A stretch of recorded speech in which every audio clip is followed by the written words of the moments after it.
Assalamu alaikum Ишкем аке. Бүгүнкү оюн тууралуу, жалпы эле ушул жакка келип калганыңыздар тууралуу бир аз маалымат бере кетсеңиз.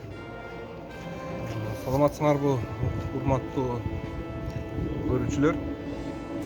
Биринчиден бизди конок катары чакырды. Мен өзүм ошо Көк Бөрү Федерациянын президенти болом, Кыргызстандын.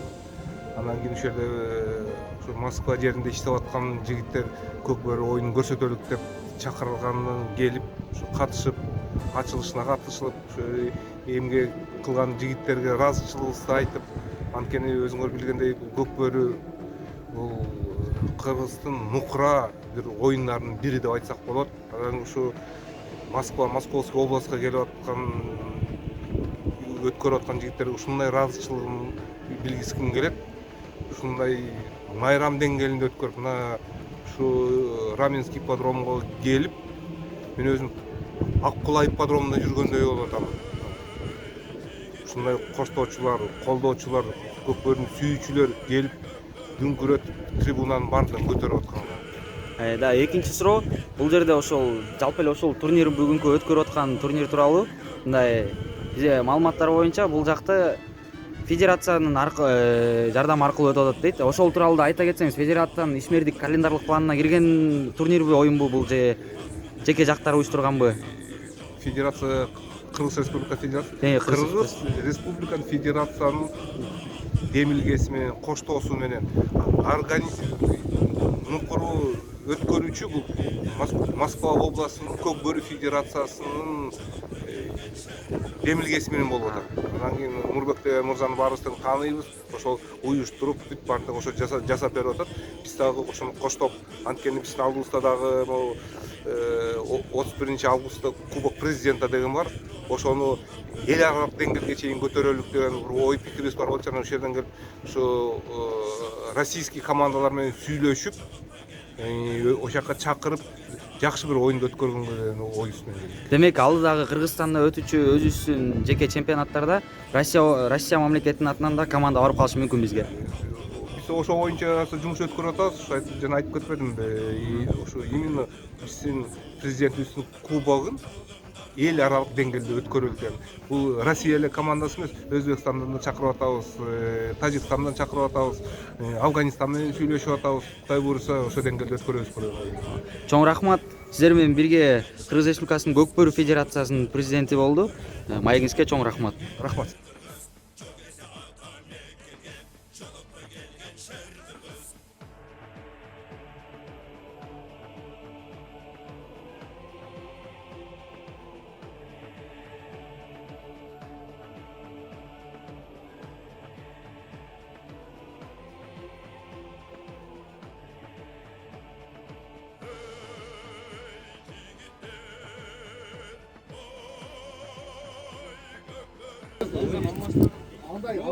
Aldaydan gelgen, alt verip koyuyor.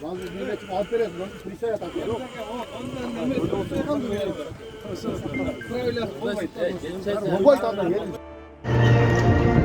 Ruhsat verseler emi Moskovskiy oblastı olayın orusça söylep koyayım. Barımızga teң түшүнүктүү болсун, таарылыш болбосун.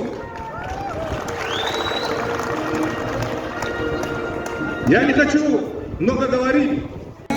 Красоту этих игр для многих наших народов.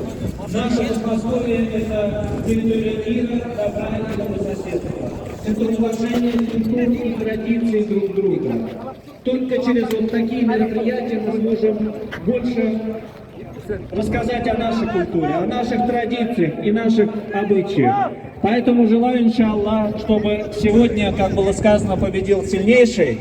Но самое главное, прошу вас сдерживать свой гнев, ибо пророк Мухаммад, саллаллаху алейхи сказал: силен не тот, кто может победить сражение, а силен тот, кто может удержать себя во время гнева. Поэтому пускай это будут только спортивные мероприятия, но ни в коем случае не переходят какие-то другие. Поэтому желаю всем мира, милости и благоденствия Всевышнего. Иншаллах, пусть победит сильнейший, и пускай эти игры послужат укреплению межнациональных, межрелигиозных связей на нашей земле Подмосковья. Ассаляму алейкум ва рахматуллахи ва баракатух.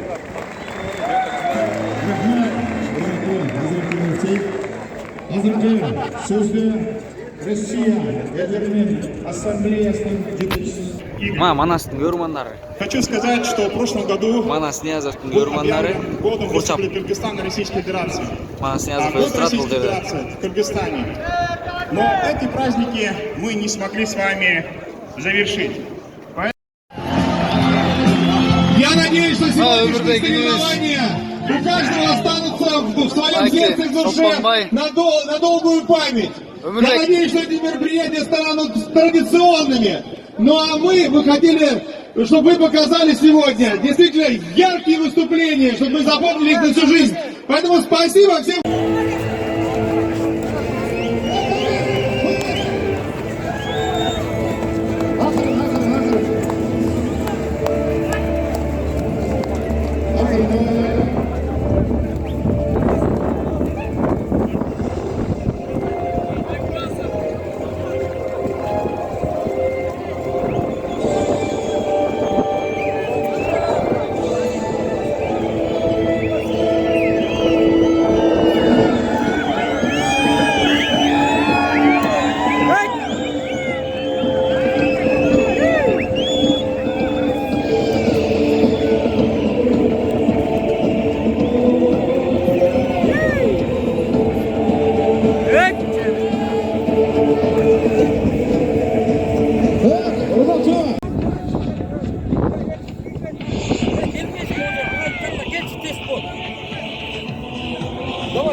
Kaç. O ötmeyi turalı, ötmeyi turalı.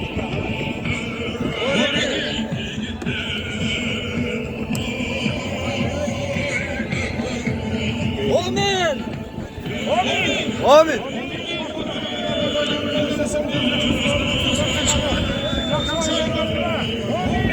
Allah akbar. Bu da sürümle çarpılacak.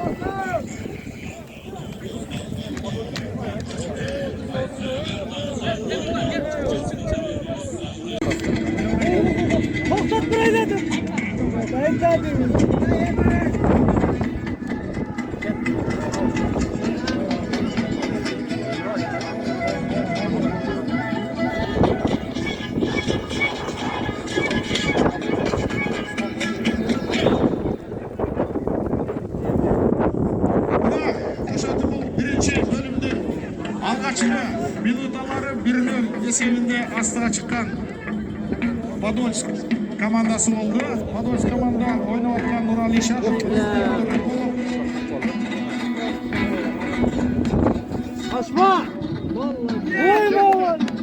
Подольск командасы екінші қонақта тұрғанда Рүстем Тоқтоқұлов, Жырғалбек Тоқтосынов, Байыш Ниязов командамен ойнап отыр. 4-ші номер, 5-ші Төлеуов Қайрат, 6-ші Чынтабек Құлдықұлов, 7-ші Нұрбек.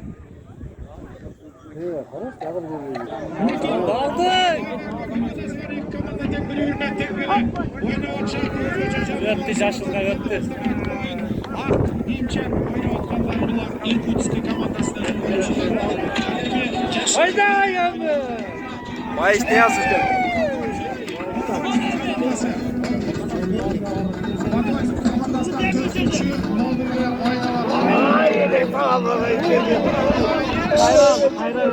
Çıkmaydı onlar. Hayır.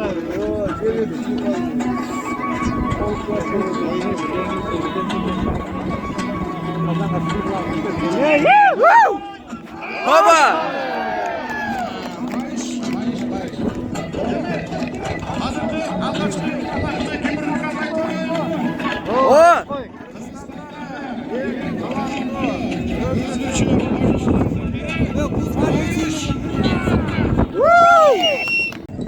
Абсырбеков. Ваня, спасибо. Показывай музыку. Просьба. Biz yerdə mənim başqa muzikantlarla işləmək istəyirəm. Qancadan var gəl. Hayır, aydınız tutmaya qaldı. Qancadan var gəl. Vanya, muzikant, operatör. Музыку показывай, пожалуйста.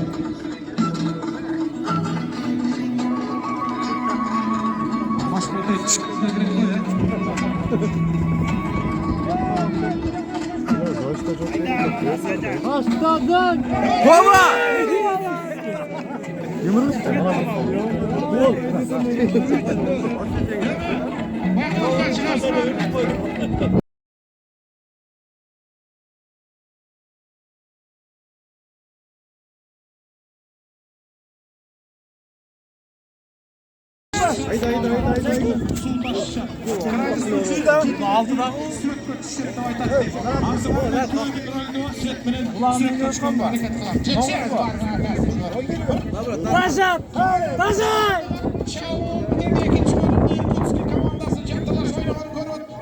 Irkutskiy komandasi ikkinchi bo'limda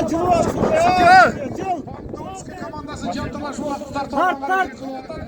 Irkutskiy komandasi qaranglarchi taqdim bosib turgan Gardiniya 11 nomer jantalashib taqdim bosib Tazoyev Hayrazam Muratxon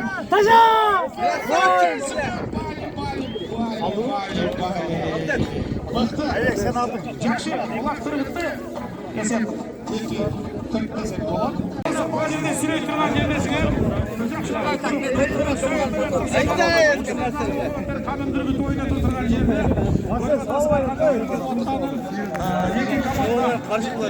Podolskiy gruppasi bilan Irkutskiy gruppasining komandasining o'yinchilari birlikda o'yinda ikkinchi bo'limda shaqqa jarashib bugun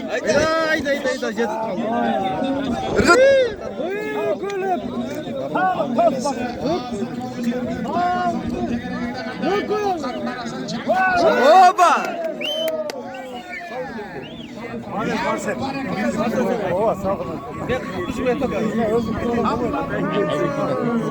Podolskiy komandasi Elemanın atı 12. nomer ekan.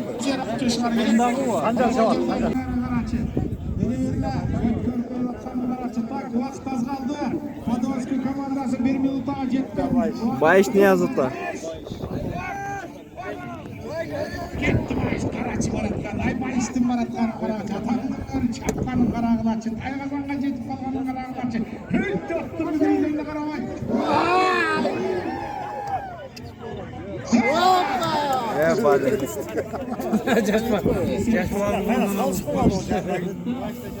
O'shani bilan